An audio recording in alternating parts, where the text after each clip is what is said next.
and welcome. You're tuning in to Unbreakable Hope with me, your host, Jessica Rose. This podcast is all about seeking the light. In each episode, we chat with someone who has either overcome the darkness or who is actively spreading light within their own community. So let's jump into today's episode. I'm thrilled to introduce today's guest, Amanda, who is also competing in the Petite system, also for Oklahoma, but she's the MS division. So I am so excited to be able to connect with her for so many different reasons, because it's not just about our pageantry connections that we have. It's also our work in mental health. Amanda is a police officer and doing amazing work, being able to really drive initiatives that will forever change in a positive way our law enforcement officers, thus changing our community. So I hope you stick around for this really exciting episode. Thank you so much for being here today. I'm really excited to have you on this episode. Thank you so much for having me. I'm so excited. Well, for those who aren't seeing the video feed, we have a little something in common, both wearing sashes, both representing Oklahoma. I'm going to pass it over to you so you can introduce yourself further and tell our audience who you are and a little bit about you, and we'll jump into our conversation. Yeah, thank you so much. So my name is Amanda. I am currently Miss Oklahoma Petite USA 2025. This is actually my first pageant I've ever competed in, so I'm super excited, and I'm so honored to represent Oklahoma and to be able to talk to Mrs. Oklahoma, who has competed in 2024 and now competing in 2025. A little bit about me. I am a first responder. I've been a first responder for, 6 years coming this July. I love my job, would not imagine doing any other job. I started my career super young when I was actually 17. And I did like the Explorer program that our state offered and everything through a local PD, and I loved it. And I just kept doing it until I aged out essentially. And then I went through the academy and graduated the academy, and I've been a cop ever since. I also have a 2-year-old son named Paxi, and he is my bestie. I love him to death. He's my little mischief, definitely my mini twin. So I know what my parents were feeling when I was little, because I'm getting it all dished back at me, but I wouldn't have it any other way. I always love hearing where kind of people come from and what they end up doing, and the fact that you're like, hey, since 17 I jumped in, I found this program and I thought, why not? And then you went to the academy, and then look at you here. Like, it's so exciting. I'm excited to learn more about you and all the other amazing things that you're doing too, because being a first responder and also being in the Petite system, so let's just go ahead and like put that out there, right? Is I'm pretty sure you get a lot of the same comments I got when I was joining the Marine Corps, is being a small woman and going into a first responder based field. So what is that like on a day to day? What is your experience there? Ironically, actually, I wanted to go into the Marine Corps. Like, that's what I had my heart set on. I wanted to do military police. And I was told, one, I was too short, because I'm like right at 4'10". And then I have a heart condition that they were like, unfortunately, you can't do it. And I was like, cool, all right, well, the next best thing, I'll be a cop. And so, but in terms of like my height, I get picked on all the time. Even in the academy, I would get picked on for my height, and I had an instructor tell me that I would not be a good cop just because of my statute, because I'm very small and I'm going to take on guys and women that are double my height, double my size. And I just looked at them and I said, watch me. And I've been doing it. And actually, I feel like my size is kind of like a weapon that I can use that most people don't have to their advantage. Because not many people take me serious whatsoever. They're like, oh, she's only 4'10", she's a little blonde, like she's nothing. Nope, sorry. I'm the one you don't want to mess with. Right now, my work partner, he currently is, I think he's like 6'8", 6'9", really tall. And so it's really funny, like when we go on calls together, because he's the gentle giant, the big teddy bear, and everyone just like wants to fight him and everything. And he's the one that's like, no, I don't want to fight. Like, let's just sit down and figure this out. And then here I come in and I'm like, we can throw hands if we need to, and I'm good at it too. So I just kind of learned to deal with it and just great, you're going to make fun of my height. Okay, well, I'm still going to show you I can still do my job just as good as you, if not better. That's amazing. You're really making me think of the movie Zootopia. I'm sure you've seen it. Yes. Yes, a lot of people are like, oh, you remind me of the bunny cop Judy, which is funny because my mom's name is Judy, and I was like, huh, that's funny. That is funny. Yeah, I love that so much. When I joined the Marine Corps, so I signed up when I was 17, so kind of similar age jumping in here. Yeah. And a lot of people were like, "You're not really going to do it, or you're not going to make it through." And I thought, why do you think that? And I'm like, oh, just because my size. And now I joke being outside the Marine Corps and as a veteran that I'm kind of the standard. I have so many friends that I've met over different generations that served in the Marine Corps, and we're all about the same size. So I joke that, yeah, the Marine Corps wants us like this because we're stealthy. Just like you said, no one sees it coming. Like, go ahead, underestimate me. Like, that will be a problem for you. So I Yes. love that you just own that and the irony with you and your partner. I'm sure that's stuff that, you see in the movies all the time, right? And then you kind of get to live that a little bit. Yes. Yes. 100%. I love it though. What is your favorite thing about being a police officer? Now that you've been doing it for 6 years, I'm sure you have like some favorite moments and some not so favorite moments. I think my favorite thing of all time is just like every day you have no idea what you're getting yourself into. It could be a super simple laid back day and you're just doing follow ups, just making an appearance into the community. Or it could really flip and you're dealing with something so dramatic. You're dealing with someone that thinks their world is ending and nothing that we can do can make it better or stop them from what they want to do or proceed with. So that's probably my favorite thing. And just knowing that I can make a difference and that I'm helping the community, whether it's just me talking and saying, hey, have a great day, because you don't know what everyone is going through. There was a training we went through, and it was actually really cool and eye-opening. We had to watch like a YouTube thing, and it was just like someone videoing like people just out in the public and everything, and then like these little like bubbles came around, and like this one gentleman, like he was dealing with a divorce, this other gentleman was dealing with the passing of his wife, this other girl just celebrated her 12th birthday, and like that just made me realize like, wow, you really actually don't know like what people are going through. So like being as nice as you possibly can and just say, hey, I hope you have a good day. Or like, even if we go to a call where someone just thinks that they no longer want to live or anything like that, and I can just sit down and be like, no, you do have a purpose. Let's find that purpose.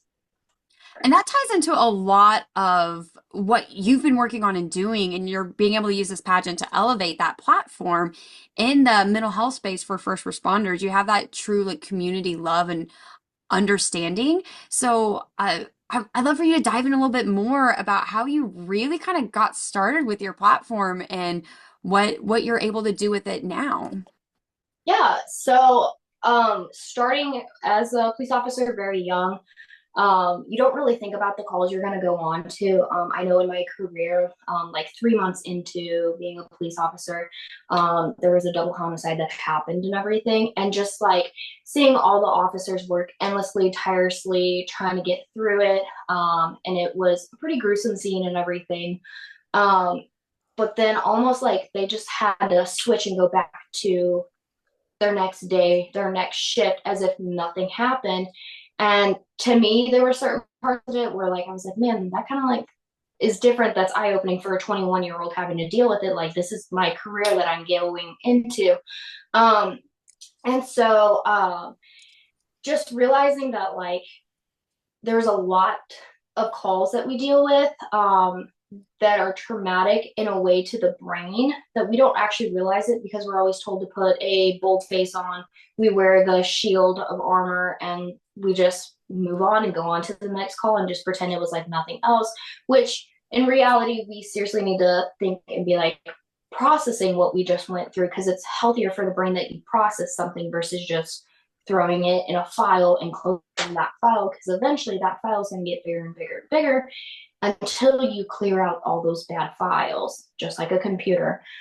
And so, talking with some of my buddies that also are police officers from different departments in the state, I realized that yes, we have resources for officers like to talk about a call that we've been through or anything, but sometimes it's too late to get to that resource.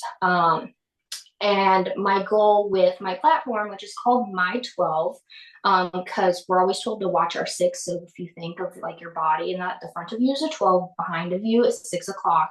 So watch your six. And we're always told, hey, I got your six. You got my six. Yeah, I got your six. But no one ever says, hey, I got your 12, which got me thinking like 12 is important because you have your brain, you have your heart. You have to have a healthy brain and healthy heart to function and do this job properly and ethical. And so that's where I got the title My 12, because now it's time for someone to watch each other's 12. Like I can go up to you, Jessica, and be like, hey, I got your 12. You ever want to sit down and talk about something that happened 5 years ago? I got you, girl. We'll sit down and talk about it because it helps your brain decompress. It helps you close that file and move on with it. And so talking with my guys and everything, I asked them, I was like, hey, when's the last time like up or higher up, a sergeant, a lieutenant, a corporal, or even like one of your buddies like genuinely asked you like, hey, how are you doing? And some of them kind of like stepped back and they're like, that's a good question. I was like, when's the last time you dealt with, let's just say, a vehicle accident and there was a J4? J4, we use that term as there was a death involved, which is pretty traumatic, and it can be, and vehicle accidents can be very gruesome. I'm like, hey, when's the last time you worked something like that and your higher up just like stopped and took a moment for you and was like, hey, are you okay? Like, do you need to decompress? Not like, hey, good job, clear the scene, go on your next call and go about your day. I created My 12, and what my hope is to create like an app, because everyone has phones in their hands. We're constantly using technology versus just like paper, and just a resource for sergeants, lieutenants, corporals, whoever, even like military can use it, is my hope. And after a traumatic incident, let's just say, for example, you went on a call and you dealt with something traumatic. And now, before you can actually go on to your next call, you actually have to fill out this form that's on this app, submit it to your higher up, your sergeant or whatever. Your sergeant has 72 hours after the day it has been submitted to review it, go over it, pull you into his office and be like, hey, job well done dealing with this case and everything. Let's talk about how you really are feeling. Now, whether or not the guys and women out there are going to actually like want to talk about it, that's on them. Because again, all of us are like, no, we're fine. Like nothing's going to bother us. But deep down, it starts eating at you. It really does. And so then once that form is submitted and you're talked to your chief or whoever, your sergeant, then there's another form to where like there's resources. Let's just say like it's really bothering you. So you can talk to certain people that we have available that'll work alongside of us and just be like, hey, here's some more counseling. Now you're mentally cleared to go back on call. Yes, is that going to pull an officer off the street? Yes, and we are short-staffed. I get it. I understand. But that's when your sergeant, your lieutenant, and even your chief should be able to step up and be like, hey, I got you. I will take your shift.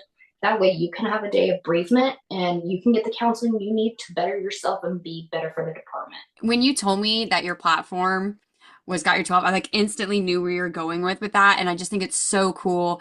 I love one of the points that you made, right, is the short staffed. I love that you're thinking of this like, let's get an app, let's change the policies, let's change the procedures. And that's always excuses, right? Funding, time, we're short staffed. But I think of it this way all the time when people are like, we're too short staffed to take a break, or I have too much to do work wise to take a break.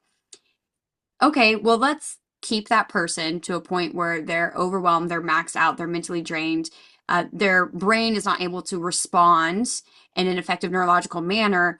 Okay, well, now they've either got an injury or maybe they've even died from suicide or from an in the line of duty accident, whatever the case may be, like we're risking that. So in the end, taking a break actually helps preserve us and make us be better contributors to our jobs and to ourselves and our families than if we keep pushing through it. What's going to happen is we're going to be more short staffed is the horrible way to say it, right?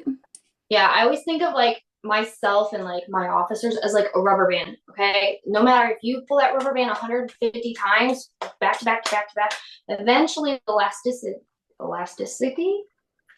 is gonna like just weaken and weaken and weaken, and it's never gonna be able to hold its form. Versus if you pull that rubber band here, and then maybe next week pull it here, and then maybe in 2 months you pull it here, it still has the elasticity that it needs, and it still functions as a very good rubber band, and it's gonna last you a lot longer. That's a beautiful analogy that I think a lot of people can really wrap their heads around because who has not stretched a rubber band and that thing pop on them? I think that's, I don't know, maybe your son, maybe younger people, but I think that's a very common thing. So a very understandable analogy is we're always pushing ourselves to the limits, and especially in roles where we're taking care of other people. And that's what police officers do. You're taking care of your community. So Yes. no matter what that looks like you said earlier, where my job could be maybe I'm doing follow-ups, maybe I'm doing community events, or maybe I'm responding to a pretty serious situation, is that you're still serving your community and you're constantly serving others, serving others, serving others, but we don't serve ourselves so much. So how cool is it that you're inside and you're saying, hey, I'm going to serve my brother and sisters within these walls, and I'm going to change it to make sure other brothers and sisters are going to be served by their staff, by their fellow members of the service, all these different structures, because that also ties into play, right? Is a lot of leadership. Do you feel Yes. like you have a lot of leadership and support where you're at getting a lot of these initiatives changed and being able to promote what resources and help there is out there? Definitely with the departments I have talked with and everything, they're like fully like, yeah, that's a great idea. Like, if you need us to do like a trial and error for your app and everything, we'd be happy to help you. We'd happy to give you insight or like, hey, let's tweak this, or like, this is what our department is really successful in when it comes to mental health and everything, or this is where we kind of lack. What resources do you have for us? And which is great because then I'm pulling things from one department, I'm pulling things from another department that work well. And I'm like, oh, hey, this department is doing this and it's working. Why don't you guys try this? Here's those resources. Or, hey, that wasn't really working for a department. Let's pause right there and let's find other resources before you exhaust them and use them and realize that was pointless. Yeah, that's a great, the collaborative effort, right? Because we never want to, the old phrase, recreate the wheel, is that so many people are doing great things and it's not promoted or heard about. So many people want to do things and it's like, hey, there's other groups that have done this. Here's kind of a platform. Here's an outline. Here's things that we've learned along the way. And I think that's a really important conversation when it comes to really any initiative, but especially when we're talking about initiatives like mental health and suicide, where people are often already overwhelmed, stressed out, and maxed out, that they don't have the time and energy to really invest in having to build or recreate. So these partnerships are, I'm sure, just extremely, extremely valuable for everyone involved in the process. Yes, 100%. Because unfortunately, in this job and in this career, we actually lose more officers, more first responders to suicide than actually being shot in the line of duty, which is so sad and so heartbreaking. I follow up with it's Blue Line Help. It's a website, and they were created to just hold like the statistics of first responders and how many we lose each year.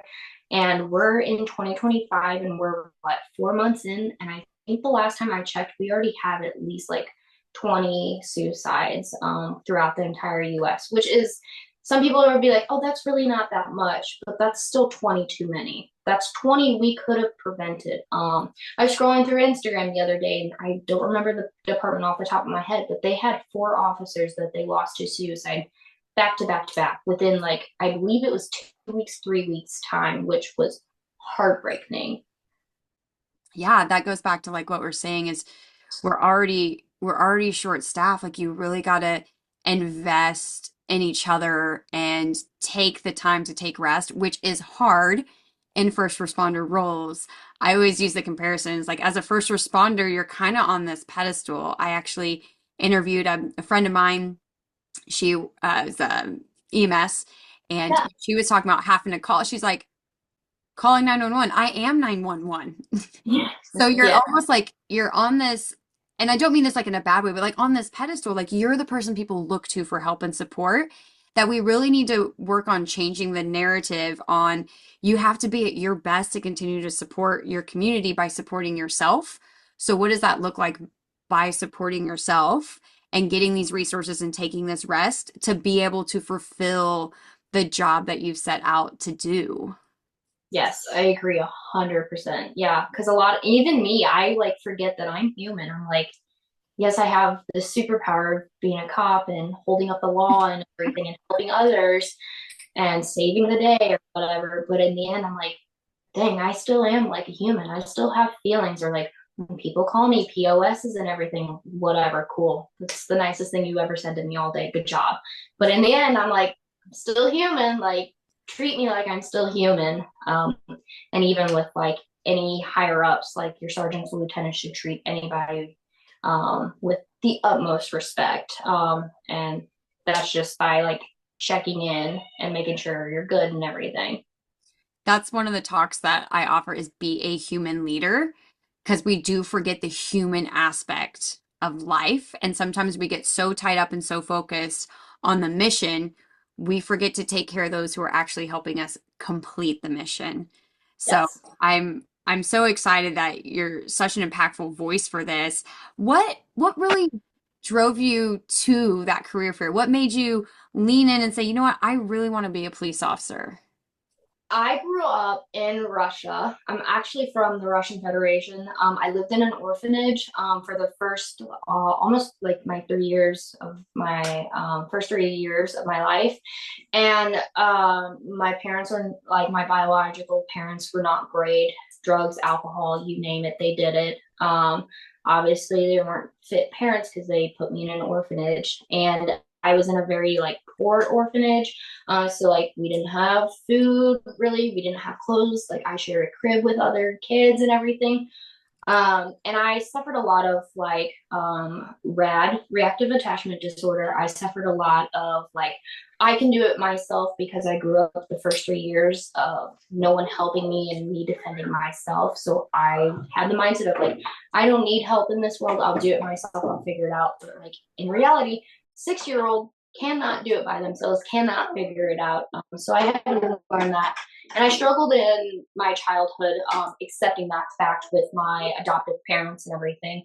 And I knew what I went through, and I didn't ever want any other kids really to go through it. And I've heard of like the horror stories of what like kids go through and like the housing that they are in with like abusive drug addict parents and everything. And so I was like, you know what, I want to make a difference. I want to help other kids because I can relate to that. And so obviously the Marine Corps didn't work. So being a police officer was my second option. And I'm so glad and thankful my doors were open to being a police officer versus a Marine. Just because I feel like I have so much to bring to the table with relating to a lot that I've grown up with. And when like a kid tells me, like, you don't know what you're talking about, you've never been through it. Sorry, honey, I have been through it, but I decided to go the other path. Like, you don't have to follow down your parents' bad habits if you don't want to. Like, you have that option. And I knew for myself, I did not want to go down that path. I wanted to better myself. And so I was like, I'm going to be on the other side of the bars. Instead of being in jail, I'm going to be outside of jail. I'm going to be putting the bad guys to jail and making sure kids are safe. That's so great. And it's our lived experience that this kind of goes back to where we were talking about like people being human. We forget that we only know a section of somebody. We know that person in that moment in that time, or maybe a section when we work, but we don't know the lived experience that they have.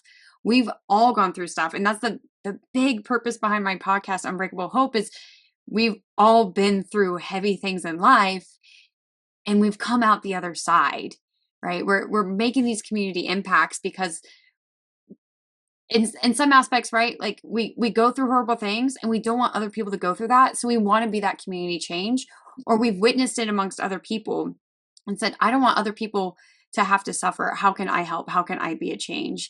And that's got to be so cool to be able to be a kid, to have someone to look up to, because I'm sure you respond to a lot of calls that involves families, and that those are probably, at least from what I hear from other colleagues of mine, that those are probably the hardest ones For you, even having a 2-year-old son and having that experience in your childhood, what are what are some of those things that help you get through situations like that? They definitely do hit home. Like, I know I've caught myself becoming very like emotional on talking on certain calls and stuff, but I just remind myself that like me talking to them, whether they take a couple of words of what I said or they take in everything, this in this moment, someone is actually caring about them, someone is actually putting their full undivided attention to them. And that may be the only moment they ever get with someone like this. And so I do my best with all of the resources that I've had, all the training that I have underneath my belt, and my personal experience to kind of relate with them and sit down and be like,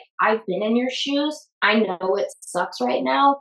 I know this is, you think it's never going to get better because I said the same thing. I was like, it's only going to get worse. Like, my life's ending, blah, blah, blah. But yet here I am, 25 years old, very successful, have been very successful. And so it's just a good reminder to myself. And then at the end of the day, when I go home and I can decompress, I can look back at that and how I handled it and be like, no, I did a good job. Like, I did my job. I did what I needed to, what God wanted me to do. And it's out of my hands now. That's something that I had to learn through my journey being a caregiver to my husband was when it comes to the end of the day, is like, can my soul rest with the decisions I've made for today? Because Yes. there's heavy days, there's hard decisions. And it's having to be able to come back home and say, did I do what is right and true to me and my morals? And can I get up tomorrow and fix anything that I don't feel like I did that was right and true to my morals? So I'm sure being inundated with situations like this more often than most, right? Because most people, we all have our own experiences, like we said, right? We've all gone through hard times, but you're there on a regular basis for other people's hard times, which then can be hard times for you as well. So being able to take care of yourself while still taking care of other people. But I love it. I wouldn't do any other job. I really wouldn't. And I can sleep peacefully knowing I might have made some impact in some way, shape, or form. Yeah, that's amazing. Now you said a little bit about some of the stuff you went through in your childhood, which has kind of led you to where you are today, but you've also gone through some pretty intense stuff as an adult, even within the past year. Would you like to share a little bit more about that new journey that you're also battling that many people would probably never guess if they saw you? Back in November 2nd, I actually suffered, which I never thought I would. 25 years old, fairly healthy, athletic, energetic. Go me. I suffered stroke like symptoms, which completely took my right side of my face, all the paralysis. I actually lost like numbness and feeling down my right side of my body to where like I couldn't even walk. And I was hospitalized. And so it happened just like that. Actually, it was just like pressure behind my right eye, and I was like, oh, seasonals. Like, it went from 30 degrees to 72 degrees. I was like, my allergies are just flaring. It's just another day. But then as the day progressed, I was like at a family birthday party and I was talking with people and I realized like the right side of my face was not moving. And so I ran into the bathroom. I did the stroke like symptom test thing, like smile, put your hand up, say these certain words. And I was like, oh my God, I'm having a stroke. So I was told my friend, I was like, hey, I'm pretty sure I'm having a stroke, not to freak you out or anything, no biggie or anything.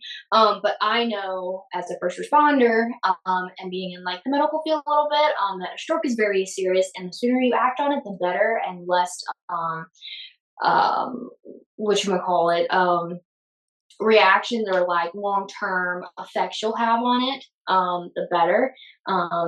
Me not listening to my own advice, it was 6 hours, from the first onset of my stroke symptoms before I actually checked myself into the ED. They did like their little stroke test and they were like, yep, she's having a stroke. Put me back there, did CTs and everything. And so my life like literally changed so fast. And I stayed about a week in the hospital. And just like while I was in the hospital, like I started to lose movement and like walking. I couldn't even talk really. So I had to do like speech therapy and learn how to retalk and like use different muscles in my face. I am so full and blessed that like most of my muscles in my face. All my walking has gotten back to pretty much normal. There's a little like limp you can kind of tell, but with the more PT I keep doing, it'll hopefully get better. With my facial paralysis, we're kind of not exactly sure, like, is it permanent damage because I waited so long, or like it'll just naturally come back. It's just going to take a really long time. And so, like, most people don't really notice it. But like my friends and family that have known me for years and everything, they can definitely tell like my left side when I smile is a lot stronger than my right. Or like when I get tired and it's been a long day, my right side kind of is just like, oh, okay, I'm done. I'm gonna rest. The left side can work a little bit better. Um, but when I realized that happened, I was like, well, my career's over. I can't be a cop having a stroke. Like I'm never gonna be able to do anything. But I'm very bullheaded and determined.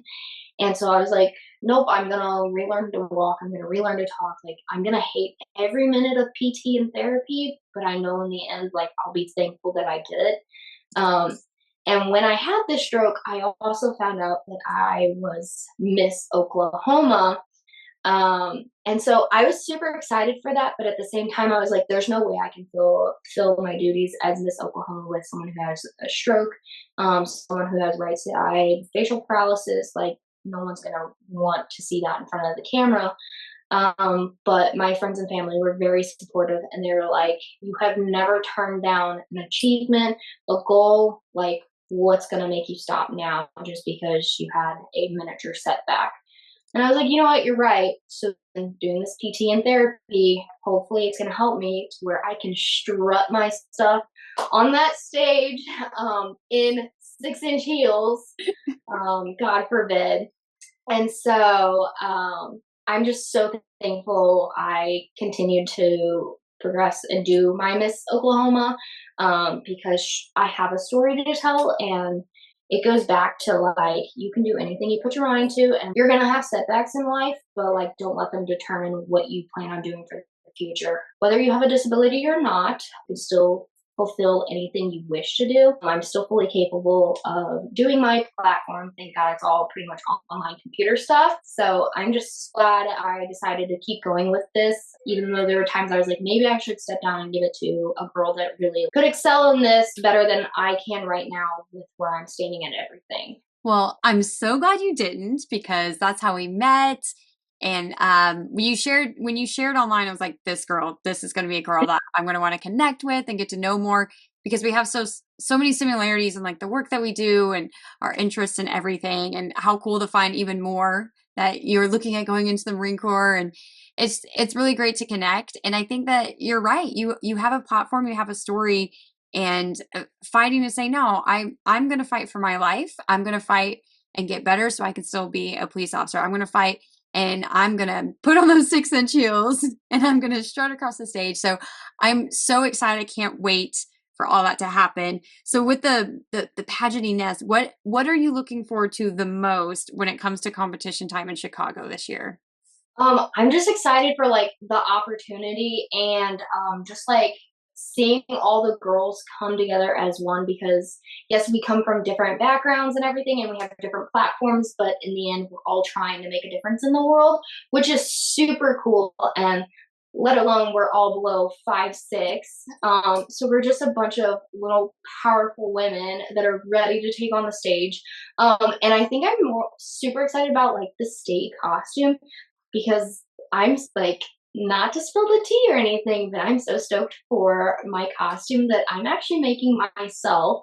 Um, and I just think it's just a cool opportunity and just to see what all the other girls have like designed and thought of and like what represents their state. So that's the most thing like I'm so excited about. I just can't wait. I will say that was my favorite part of the competition. Like you, I love meeting other like-minded women doing amazing, impactful things in their communities. And we all have some type of similar story about being underestimated just for our size, being judged by that. But the state costume was so much fun. I made mine last year as well. And it's just cool to see everyone's uniqueness and how they envision things and brought things to life. And it's just so much fun. And I love it. So I'm really excited too. And I'm excited to be able to have a team of Oklahoma going. So really representing Oklahoma Yes. also really exciting as well. Well, I know we're coming up to a close on our episode here, and this has been so much fun, and I've learned so much about you, and I hope our guests have as well. But I'd love to give you a minute to kind of do a recap. You've shared so many great, amazing things, but I want to give you a minute to give people that final thoughts that you have, that little bit of inspiration as we move into closing this episode. Yeah, thank you so much for having me. This has been an awesome opportunity, and I love being able to share my story because hopefully it'll impact other people out there or help them in some way, shape, or form. Of their yes, girl, like I know what you've been through. I get it. Um, my biggest thing just in life is like you're gonna be thrown curveballs. Just hold those curveballs and juggle them, and everything will work out and fall into place. And never, ever let anybody tell you you can't do it. You're going to wear that crown and you're going to say, watch me. And then you'll just be on top of everything. I have loved my career. I couldn't imagine doing a different career choice. Um, and I'm so thankful to everyone that was like, no, you can't, you'll never make it, because that just kept driving me to do better and better and better. And once I complete something off my little checklist, I'm like, cool, great. Now what can I do? What's my next step? Okay, let me go into canine. Okay, cool. That was fun. Now what can I do? Let me try to go into the detective bureau. And I just am so thankful for all that. And obviously, I'm so thankful for all my friends and family that rooted me on and was like, yes, you can do it. I have had amazing mentors throughout my career, starting in law enforcement, especially like through school, through my family members, my uncle being in law enforcement. He really like helped and drove me. He's like, no, kid, you're going to do this, and you're gonna take names, and you're gonna wear that plaque with your last name, and you're gonna look back and say, I did it. That is so exciting. Well, I can't wait for us to actually get to meet in person. I'm Uh, so it's going to be so fun, and July will be here before we know it. So, thank you so much for coming on and sharing your story, and just being a part of the Unbreakable Hope group. And I'm so excited to see where my 12 goes and how many lives are going to be able to be saved and changed from this. So, thank you so much for your dedication and your service in so many different ways within your community. Thank you so much for having me, and I cannot wait to meet you in July and officially get to take a group selfie with all of the Oklahomas. And I wish you the best, and obviously, thank you so much for your service and your hard work and dedication. Definitely doesn't go unnoticed. It's women like you that make this world go round, and really, you're like, hey, I can do that too because she did it too. Oh, well, thank you. I appreciate You're you. welcome. Thank you, listeners, for tuning in. If you found this episode inspiring, please share it with someone you never know who needs more light in their life. May this serve as a reminder that there's always darkness in the world. Do not let it consume you. Always seek the light. Please take a moment to do the good old subscribe, rate, and review. Your support means so much to me, and it helps me spread more light and love. Until next time, be kind, be loving, be human, and don't ever let anyone steal your hope.